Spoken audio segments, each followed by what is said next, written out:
It's the SDG Podcast. Before we get started, you can check us out on the web at solutiondesign.com/podcast or find us on all the social medias, LinkedIn, Twitter, Facebook, and Instagram at Solution Design Group.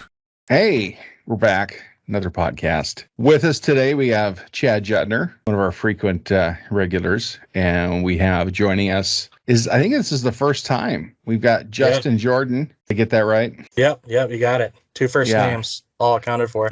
Awesome. And I'm Kyle Bacher, and today we're going to talk connectivity technology type stuff, and also van life, working in IT as a nomad. So we have the expert about that. We have an actual nomad living van life that works for us. That would be Justin. Chad would, but he can't fit all of his memorabilia in a van and his family. Gotta shed the stuff. So, I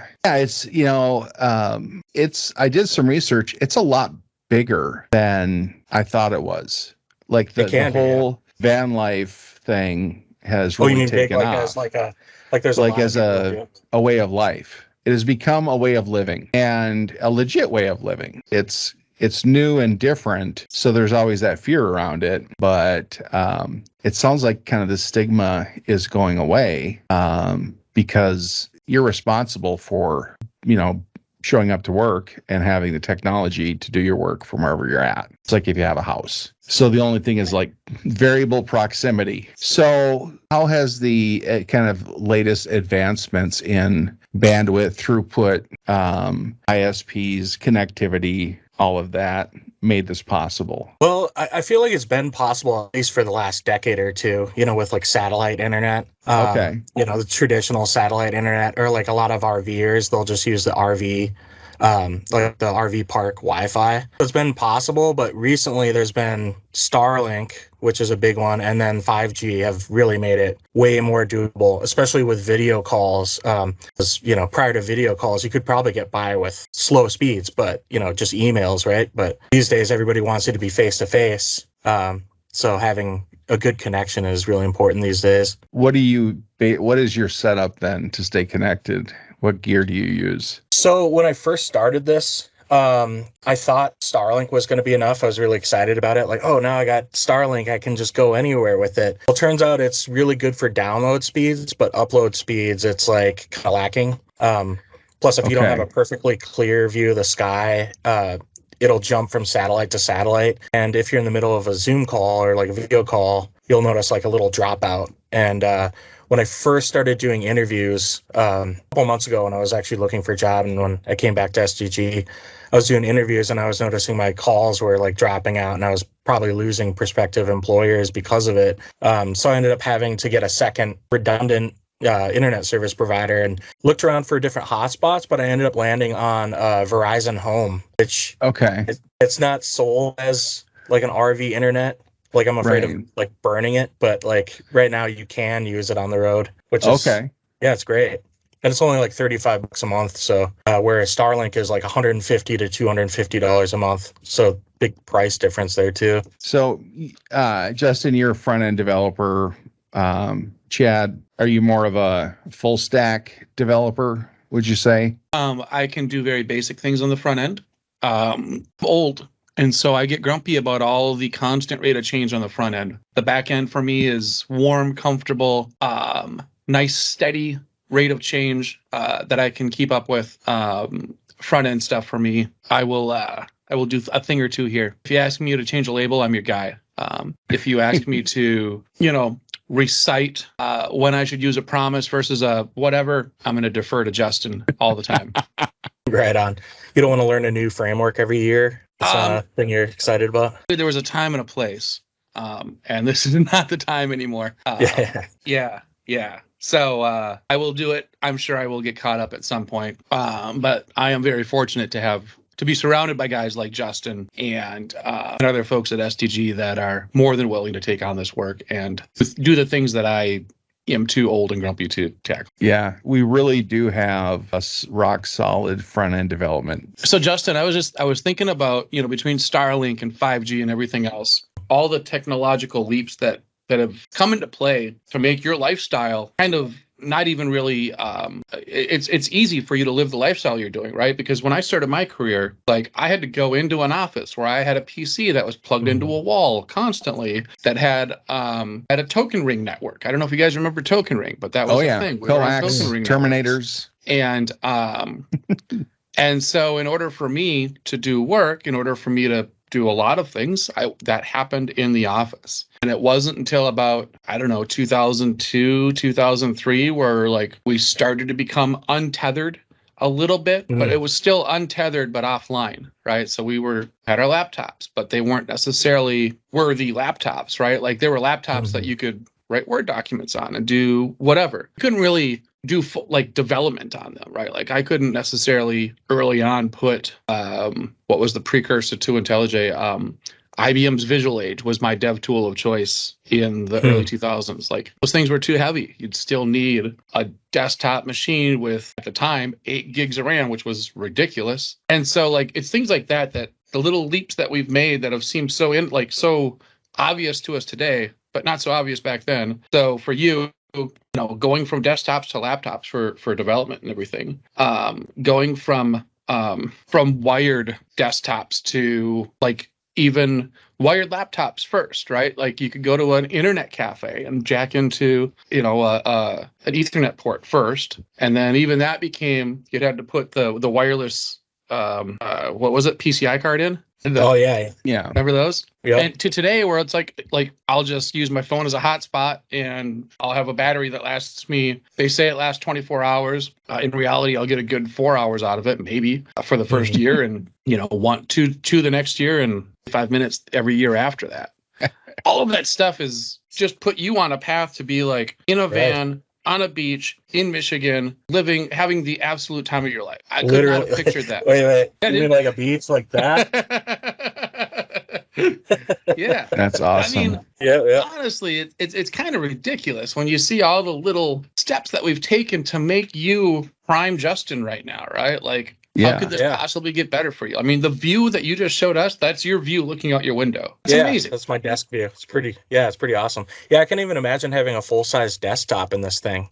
Because, like, living in a van, I mean, an RV wouldn't be as bad, but a van space is a priceless commodity. So, like, having a desktop and a CRT monitor and all that stuff, like, you couldn't do van life 20 years ago. I mean, not work full remote. Now I'm working off of a MacBook Air, which has plenty of performance for what I need. So, it's not bad. Doesn't take any power.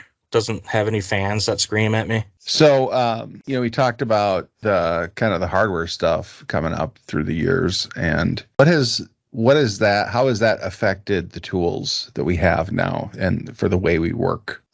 It's all like we're all in the cloud. Everything SDG does, we're in the cloud. We don't have any running servers on site. I shut them all off, and I was so proud that day of saving so much cost on electricity, which is apparently just included in our lease. So my heart sunk, but but still, it's a good thing. And so that made it possible because that's all built for people to access through the internet remotely instead of plugging in and getting that bigger bandwidth speed to a server that's 20 feet away or on the next floor. So that's kind of come along. How has that affected the way you work? One thing that comes to mind is just, as a front-end developer, I'm using NPM for everything. And if I'm on LTE, downloading node packages or installing a new package is like, I got to walk away from my computer and go and like have lunch and then come back, and, maybe it's installed. Okay. That's a big change up. But cloud storage is great. I don't have to have a big rack of, I don't have to have like a server or anything where I store all my photos, videos, and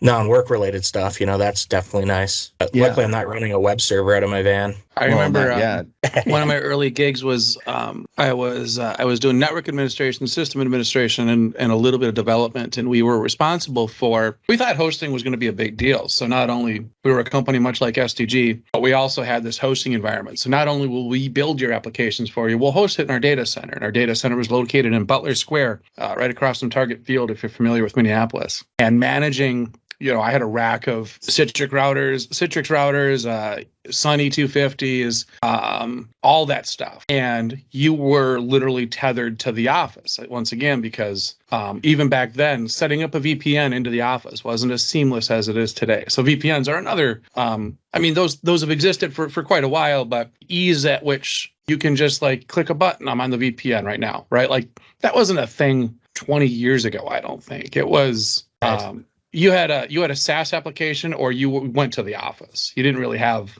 both things. Or you had some ridiculously complex arrangement of SSH tunnels to get into your equipment. So to Kyle's point, like the cloud doesn't really change the way we work. It just untethers us from having to be present, having to babysit our servers, having to be in the room with our servers, which thank God we don't have to do that either, because we always kept it really, really chilly. And I love the cloud. I love not having to worry about that aspect of our job anymore, right, Justin? Yeah. Because like for us, it's not even like in the old days, we weren't necessarily just software developers. We were software developers / network engineers / sysadmins. We had to know a little bit about everything because nobody is like super competent in all those roles. So we had to know enough to tell the guys that did have those roles if something went wrong, hey, can you check this? Can you check this? Can you check this? Right? And now we're just like, no, you know what? Honestly, AWS is AWS, and as long as we got that stuff configured properly, we'll get a DevOps nerd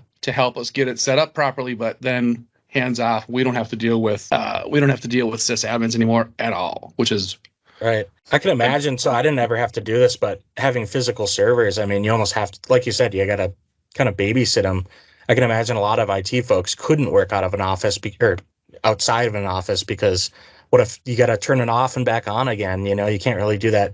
I mean, you can do that remote, but what if you need to hard power it down? So I could see that being a real problem. But now, yeah, if we're all on the cloud, we just call up Amazon and have them do it. It wasn't even the physicality of it, right? But it was just another layer that we had to be conscious of. Another point of failure, another layer, another thing that we had to know, another tool we had to have in our tool belts to be able to say, hey, we built you this beautiful architecture, this wonderfully scaled whatever. And if it's not doing whatever, if it's not producing widgets, the amount of finger pointing that went on 20 years ago was ridiculous. Like, no, it's a network problem. No, it's not a network problem. Well, can you do this? Well, no, but like that's still not a network problem. It was just it was a much more stressful job 20 years ago. Not that it isn't now, but it was harder. It's the web service provider. No, it's the DNS. No, it's your WordPress site. No, it's something else. We still have some blame problems with hosting providers and stuff like that because you've got those different chunks of the internet that you're tying into.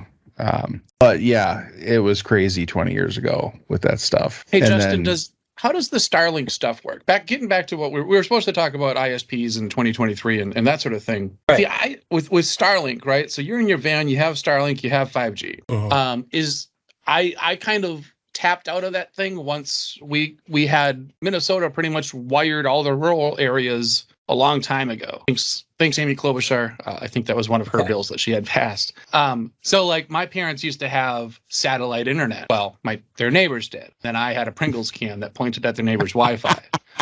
Nice. But I remember even then it was like, what was it? It was pretty much dial up to send your requests up, and then you get high speed down, right? Yeah. Yeah, and there's high latency. That's a big problem with traditional satellite internet, I guess I'll call it. A lot of latency. But with Starlink, they have low orbit satellites. So the latency I've seen has been like between 20 to 50 milliseconds. So it's a lot better. It's more doable for video calls, but you can use it for video calls. It's not perfect, but. So upstream to Starlink, you're still talking. Your laptop isn't directly talking to a satellite, is it, or is it? So the way it works is you have a dish, and the dish is talking. Well, obviously, the dish is talking to the satellite, and then got it. There's a router, and then you're talking to the router, obviously. But it talks to the satellite, and then the satellite talks to a ground station, I believe. So depending on where that ground station is in the country, that can actually affect your speeds and latency. Okay, so I go from laptop to the dish, and the dish probably has Wi-Fi built in, right? So the dish itself doesn't, but the cable, which there's power over Ethernet that goes through it, and the router that you plug into, that's where you can get your Wi-Fi. So dish to router, Wi-Fi to the router. and then dish to low orbit satellite back down to ground station to dish again, and then ground station would be to the internet then. Yeah. All right. So then my location will be the ground station usually if I check the IP. Do you know where those ground stations are, and do you take that into consideration when you travel?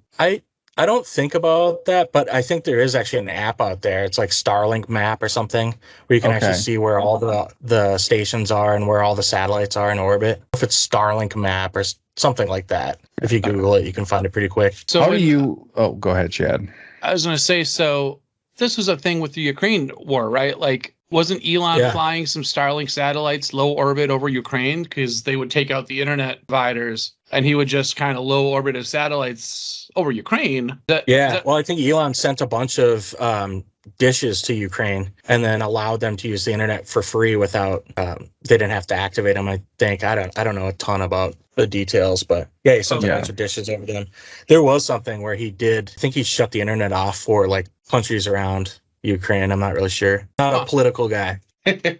Me neither. I just thought that whole story was until like something got shut off, and I was like, all right, that's less cool now. But what the hell do I know? I think the point of Starlink was, or at least Elon's initial reason for starting it, was to give internet to third world countries where otherwise they would have no access to it. So like Ukraine is a perfect example of why he wanted to start it, and that's, I'm guessing, why he ended up sending them a bunch of dishes. Yeah, I don't know the politics and all of those details behind it, but I do remember that. So you have to work. You got to do your work and show up and knock it out of the park. How do you ensure that happens? How are you set up to have power, have internet, all that every day? Yeah, I could. Do you guys want to hear the specs? Yeah, give us the rig rundown. I did a little bit of homework here. So my power system, that was the first thing I did. I have two 206 amp hour 12 volt SOK batteries, which gives me it's 412 amp hours or 5,000 watt hours of power, which is like way more than I need. The batteries that I have are lithium phosphate. They have built-in heaters. Yeah, they're pretty cool. I built a Victron system. So there's a couple different brands that people go with when they build these off-grid power systems. Victron or Renogy are the two big ones. So I went with mostly Victron components. I have a Victron Links shunt and distributor. And the shunt is what measures the charge and discharge. This distributor is where I can plug in panels and chargers and stuff. And then to charge, right now I don't have solar or anything. I just have an alternator charger set up. So I have two Victron Orion DC to DC chargers, which gives me, each has 30 amp, like it pulls 30 amps from the alternator. So I have two of those, so I can do 60 amps from the alternator, which goes to the batteries and charges them. And then lastly, I have an EcoFlow Delta Mini, which is a portable power station that I can charge. Like I have a cable that comes out of my battery distributor, and I can charge that, and that gives me an additional 1,000 watt hours of power. The main thing I use that for is AC appliances, because I don't have an inverter screwed to the wall yet. Yeah, that's an upgrade coming. But I pretty much have gotten by with just the EcoFlow. Like anytime I need to plug in Starlink or the Verizon router, because those are both AC powered, I plug into the EcoFlow. It's cool because I can unplug it and I can bring it to like a picnic table or something, and I can work from the picnic table. So if you don't drive it at all, how much battery, how many hours do you think will last? I could probably get by for like a week pretty good. Wow. Without charging, yeah. And it's funny, when I first set it up, I actually had the shunt misconfigured. I had it set up for 200 amp hours, and recently I realized I must have either forgot to save it or change it. When I flipped it to the 412 amp hours, now I can't get below 90%. Like I haven't been below 90% capacity yet. So that's cool. So I probably went overkill with that. So how often do you change your location? I'm pretty much moving every day, which is why I stay above 90%. So. Okay. Yeah, I almost never stay in one spot more than 2 days. It just gets boring. Yeah. And like when it's funny you say, I mean, I'm literally here 24/7. Yeah, you guys. I agree with you, man. No. This gets really boring. Hey, when are you coming home, Justin? In about a month. Sometime. Minnesota is home, right? It is home. So, but like my setup being a nomad, I actually don't I legally don't have a physical legally I have a physical address, but I don't actually have a physical address. So I'm a legal Texas resident right now. I just have a mailbox down there, mail service. At some point I might. I don't really like change it if I don't have to. Early in my career, I did work with a bunch of consultants who were 100% travel, right? So like they weren't doing what you're doing. Their gig was like, hey, you're going to be in this city for X amount of weeks, 8 weeks, 12 weeks, whatever it is. And then you're going to go here, and then you're going to go here, and you're going to go here. And if you want, you can fly home on the weekends, right? I worked with a bunch of those guys. Almost all of them had set up their home address at either their parents' house or a P.O. box to get all their mail. Yeah. And then lived off of per diems. And then they got extra money because they weren't traveling on the weekends. They literally had 7 days a week of per diem to spend, and literally banked 100% of their paychecks in their mid-20s to like their, however long they could actually survive like that. And I am so jealous of those guys because a lot of those guys retired at like 45, and I feel like you're kind of living that same life, right? Like, I do feel like that actually. I feel, I have a lot of conversations with the retirees, like when I'm on the road, older people walk up and ask me about the van and stuff, and I feel like maybe I'm joining the wrong crowd, but I feel like I'm on vacation 100% of the time. Yeah. So, have you are there communities? Are there people that you see frequently, or places you go where there's communities? I heard a story about. Go ahead. I was just gonna say, I'm not a super social guy, so I'm not like a part of any groups or anything that I frequent. But I do actually talk to a lot of people at the RV parks. They seem to be like super friendly, and whether I like it or not, they're gonna come and chat with me, and it's usually a good time though. Yeah, asking me about me and my vans. So. Can't be mad about that. I heard that I don't know who I was talking to, told me that Amazon around the holidays has, kind of a pickup spot where they'll, people can have their stuff shipped to, and then they'll just go pick it up. They have this giant facility with this huge parking lot with Wi-Fi, and a lot of the van life, snowbirds, people like that go park there. And they let them park there so they can do all their shopping. That's awesome. And that's tricky. Getting packages on the road is a pain. Yeah. And I wonder if there's going to be an industry that pops up to make, to support van life better, or call it. So. Yeah. It's not homeless. It's houseless. Yeah. I think that's the term.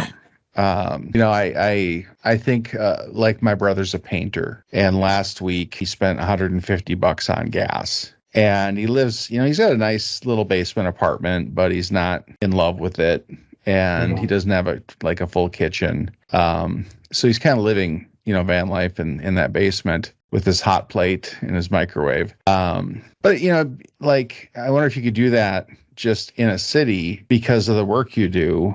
You drive to the job site, and that's where you live, and then you do your work, and your next gig, you drive there, so you're not going that back and forth all the time. It's, it's like I was actually looking into that now, and I'm super curious about it, just to recommend it. You made a comment. It's not exactly saving you on rent or paying a house payment. Right. I mean, there's costs. There's a lot of costs, yeah. Yeah, that's the misconception. I think it's possible to save money doing van life if that's your goal. But my goal is to see the country and to, live my best life. So it's actually, I would say, way more expensive. It's, I don't know what the exact number is. I want to say it's 25% more than what it cost me to live in Austin, and I was living downtown in a nice apartment, Okay. So it's more expensive than living in a swanky apartment downtown Austin. Yeah, because you're kind of doing high travel, so you're going every day. What do you spend on fuel every month, if I can ask that? Yeah, so when I stick around, since I've been working, I move around a lot less. Even though I am traveling, this month I went from Minnesota to Michigan now, and it's been about $635 in diesel this month for about 2,600 miles is what I think the math works out to be. So in this vehicle, I'm getting 17 miles to to the gallon, give or take, and it's about $4 per gallon for diesel. So that gives you kind of an idea. So when I have to ship you a laptop for an engagement, where am I sending it? I have to target you, get a drone, follow you around. That's the tricky thing. I mean, I do have the mail service, so if you wanted to ship something to me, you could send it to the mail service, and then I could have the mail service send it to wherever I am, indirectly, or hotels. Right. The co-working space WeWork, I have a subscription for that, but I think I'm going to let it lapse because I never use it. Right. Could do that, or post offices. They have some of them. They'll allow you to send packages directly to the post office. Okay. That's another option. I think UPS has UPS stores that you can ship to as well. Oh, okay, that's good to know. I think so. Too, right? Don't hold me to that, but yeah. Amazon has they have the boxes all over the place too, which is nice. Right. I'm a bit concerned about the ergonomics of your workspace. Are you able to sit comfortably and not get carpal tunnel in your neck or whatever that is? Yeah, well, right now I'm sitting in a camping chair, so that's probably not great. I got to upgrade that and maybe actually get an ergonomic keyboard, because right now I'm just using the laptop keyboard. So I still got a lot of building to do in this van. I want to do a permanent desk and comfortable seating and stuff and all that. Yeah. Tell us the make and model of the van. What are we dealing with here? Is it a... Yeah. So I ended up going with the Mercedes Sprinter just because it has all the bells and whistles. When I first started looking into it, I was looking into getting a used Ford Econoline, but the ones I was looking at were crappy. So I'm like, you know what? If I'm going to do this, I'm going to do this, So I ended up getting a Mercedes-Benz Sprinter, 2500 4x4. And I have the turbo diesel 3.0 liter V6 engine. So it's the big boy. Yeah, so that gives me the best fuel economy. And also I can feel super manly being able to say that I got a turbo diesel. Yeah. Those are nice. And the 4x4. What kind It's sweet, though. I actually use that 4x4 all the time. Any catastrophes so far? I would imagine something has to have happened traveling through. Oh, yeah. What was it? It's not the worst thing in the world, but when I was at a dispersed campground, which was, one of the places where I needed 4x4 to get to, and I took a wrong turn and I went down a trail that was too narrow, and I ended up scratching the whole side of the van on a tree branch, I got a buddy that paints, so I can fix the scratch, but the dents are going to be, probably visible. So that'll buff right out. But Don't worry about it. So you work though. Knock on wood, hasn't been so bad. No catastrophes. So you work from the van. You sleep in the van, right? And then you park at RV camps and stuff. Shower and take care of all the other business, and then you just travel. You'll go to a spot, stay there for however long you want to, map out the next RV park, go there, camp, and then that's your life, right? It's a big mix of stuff. I'll stay at RV parks. Sometimes on the weekend it's easier or it's better to stay at the RV parks because then I know where I'm going to be and I don't have to worry about that, so I can actually enjoy my time there.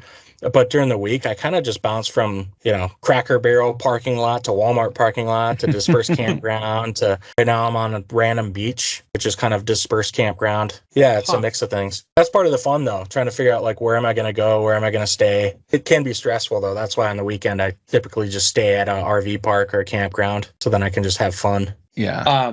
Do you make so I imagine you're eating out all the time, right? Or do you have cooking, you got a stove? Do you have, or are you living off of Taco Bell and Chipotle? Yeah, yep. Are you really? A lot of the times. I actually just recently got a Blackstone griddle, and I have this big drawer that I built that slides on the back of the van, and at the very end of it, there's a Blackstone griddle, and I've been trying to use that more, to eat a little healthier. I mean, I'm still eating hot dogs and stuff, but eating fast food, and that actually factors into the cost now that you bring that up, because I think food costs have gone up at least 20-30% moving into the van just because I have to go to restaurants a lot just because I don't have a kitchen yet. Was it modded when you got the van? No, it was just a completely empty commercial utility van. So everything that is in here is something I built. So everything's DIY. Okay. Which, has its upside and downside. I've done everything and I feel proud of that. But it's also if I want a fridge, not only do I need to go out and buy a fridge, but I need to build a place to store the fridge. Right. Cabinets, I got to build the cabinets, all that stuff. And that full-size side-by-side stainless steel Whirlpool or Kenmore going to be hard to fit in there. I could put it next to my jacuzzi. Yeah, it's like right next to it. It's a little cramped, but it'll work. Do you, because there's a lot of people that like put videos of their van life experience out on YouTube. Mm-hmm. Like, do you ever communicate with them or watch those videos? Yeah, through YouTube mostly. Okay. I've never been to a meetup. They got meetups all over the place, and I really should push myself to actually go to one. So like I said before, I'm not super social, but yeah, there's people online that I kind of chat with a little bit here and there. You'll have to come out of your shell, your giant Mercedes shell. So I kind of want to touch back on the work stuff. Mm-hmm. Like you have the Mac, the MacBook, and that's able to do everything you needed to do. Yeah. Do you find that like has it changed the way you do anything within your work? Honestly, it doesn't feel like a lot has changed. I like the monitor size. That's about that's the only big change. Like instead of having a big monitor on the wall, I have a little laptop screen, and if I want a secondary monitor, I use my iPad, which I can tether the iPad to it, and then I got dual screens. Other than that, network speeds, like I was saying before, with the NPM packages, that's that can be a little bit of a pain. But other than that, it's pretty much the same. I'm in a text editor all day. Sometimes I do video calls. And as we progressed through this, the last 20 years of expanding our bandwidth and moving the ball forward and cloud and all of that stuff, has that changed the way you do development? Yeah, not that I can think of. You mean just in general, just now that we're working from the cloud more, like just the way you like the considerations in like pages you're building. Building. Yeah. I feel like since bandwidth has gotten so much better, I don't even really think about like image sizes and package sizes anymore, where maybe other people will like scoff at that. But I just feel like at this point, it's not even a problem.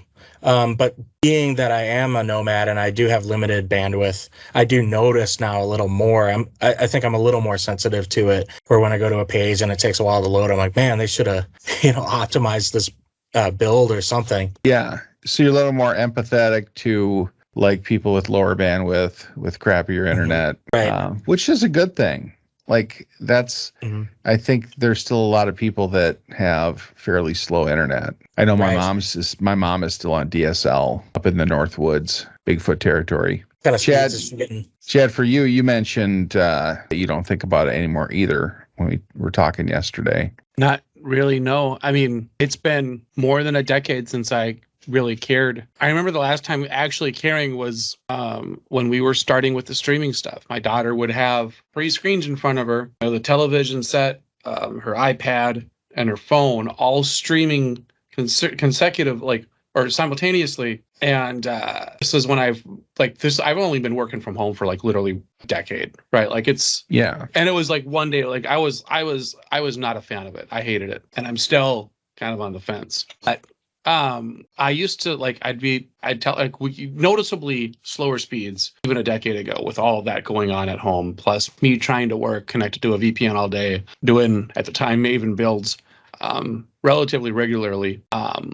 It was the last time I cared. I don't anymore because it's one of those things like electricity now, where it's just there almost all the time. And I think about internet connectivity as a commodity now, just like I do heating and water and electricity and everything else. And I think of it in the same sense, like when you're traveling, like for Justin, right? Like when you're going where you're going, those commodities that we're used to at home aren't commodities in a van in the middle of Winnipeg or wherever the hell. Right. So you got to think about those. So where do you get your water? Where do you get your heat? Where do you get your plumbing? And then also we're talking about now, where do you get your internet? Yeah. So that goes back to the question of, is there anything different, working in the van? The one thing that I've taken measures to make sure that it's not different is the internet having the redundancy, because that, like I was saying before, it was a problem when I only had Starlink. But now I've made sure to have Starlink, Verizon, my phone, my iPad both have hotspot capability. And then I have, just in case, I have a router that I can put SIM cards in, and I could use that if everything else failed. Or just drive up to the Starbucks. Yep. Get on the free Wi-Fi. Exactly. Well, it's so interesting. With what I do, it's just not feasible because I have this constant flow of that I work with. with all the laptops and all of that stuff. So, and I like being in the office, but it's like when you think about retirement and stuff like that, knowing that's an option is kind of cool. And thinking that, this with, it's how rough it is buying a house, high interest rates, rent prices, things like that. And then travel costs, leaving home, doing the empty nester, having two different places. It seems like just getting in your awesome van with all the essentials and heading out. Yeah. I feel like a lot more people in the tech industry should actually take advantage of the fact that we are remote, and you don't have to necessarily do full time like I'm doing, but you could get maybe a small van or an RV and take it out for, a week or a couple of weeks and just, kind of experience the RV life or the van life without having to, fully commit to it. It's pretty doable. That's kind of, I wasn't in a van or an RV, but I did that this week, right? Like the ability for us, like we were talking about earlier, I could just take my work laptop up to a cabin up in Nisswa and work from there, and it's relatively seamless, right? And what you're saying is my plan too. Like at some point, I'm going to abandon the Twin Cities and move up to way the hell up there, where we have bandwidth and all the commodity stuff that we just talked about, and I'll be able to be just as effective up there as I am down here. The baseball season will be problematic, but we'll work through that. Yeah, I mostly say that too because I feel like before I started this, I kind of felt stuck. I'm always in my apartment, in my office working, and I kind of feel, tethered to that spot. And I'm glad I had the courage to just hit the road and do this because it's definitely, you're not stuck. Yeah. That's the one message I want to disperse out into the. Yeah, man, I think there's a lot of guys that are going to read this, a lot of people that are going to listen to this, and we're going to be incredibly jealous, right? Because, I'm assuming no wife, no kids, right? They're not hiding in the front of the van, are they? Yeah, that's another reason why I started doing it. I'm like, you never know, man. I might get tied down any moment. Exactly. Got a lot of prospects out there. I told my youngest boy the exact same thing. I'm like, he came back from Kuwait. He's got all this money saved up from his deployment, and he moved to Nashville. And I'm like, yeah, man, go to Nashville. He's like, yeah, I might move to a different city and then a different one. I'm like, honestly, don't live anywhere. Just set your home address to mom and dad's house and go everywhere for a year, right? Because you're not going to have that opportunity again. You're not going to be able to do what Justin's doing. He doesn't know who the hell you are, but I'm using you as a surrogate for, a person that can literally do whatever the heck they want. And, yeah, man, I'm jealous, right? Like this seems awesome. I wish I would have thought of it when I was younger. And I wish it would have been a thing for me. I would have, do you follow sports teams? Do you follow anything? Or is your map of where you're going next just kind of random? Oh, it's just random. Yeah. I'm just like, I pick a direction and that's probably a reason why my gas, I didn't actually mention before I was actually working at SDG, my gas, or my diesel consumption was like $2,000 because I was just circling and spiraling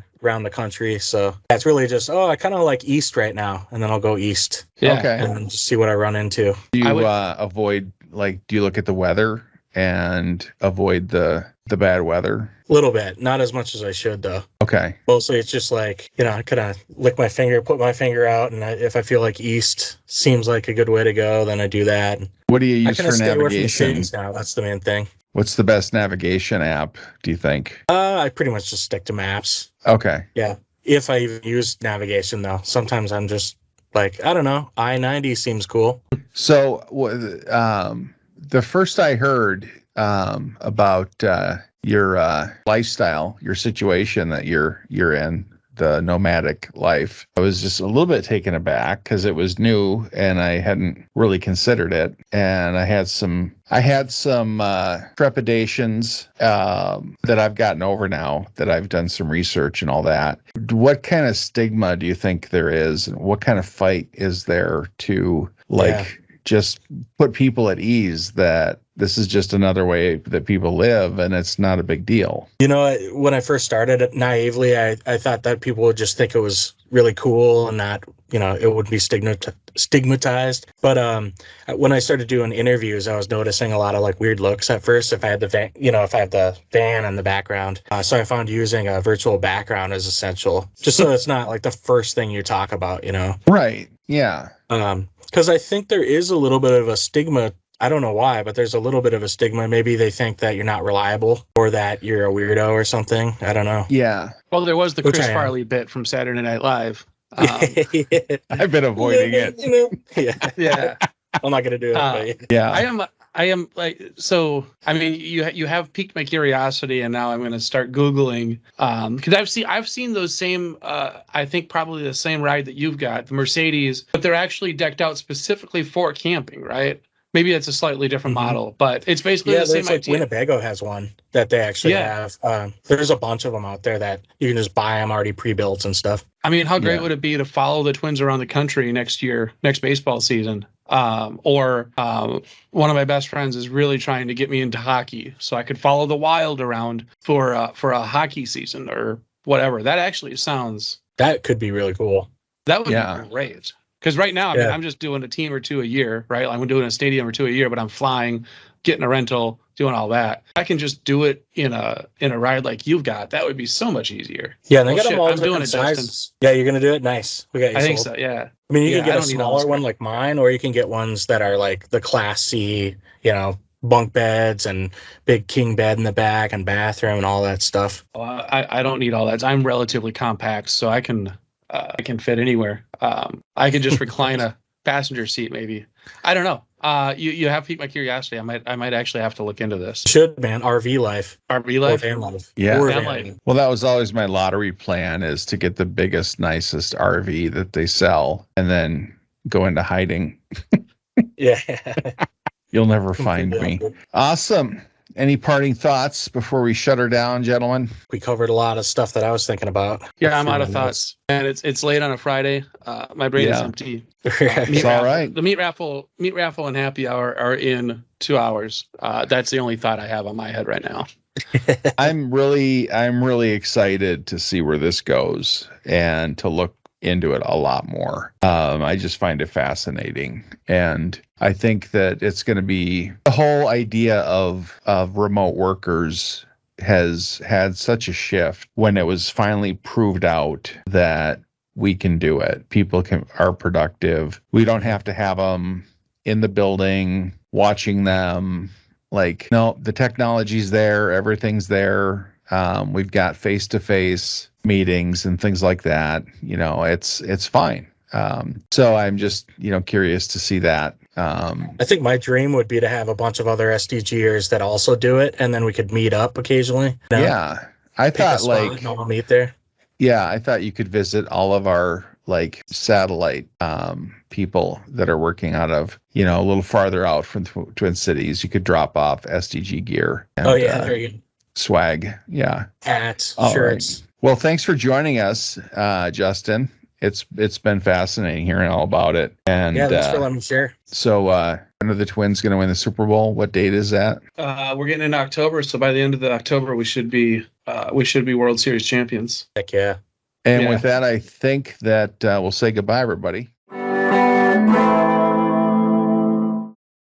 Solution Design Group is a digital product consultancy in Minneapolis. Check us out on the web at solutiondesign.com or look for us on Facebook, Twitter, LinkedIn, and Instagram at Solution Design Group.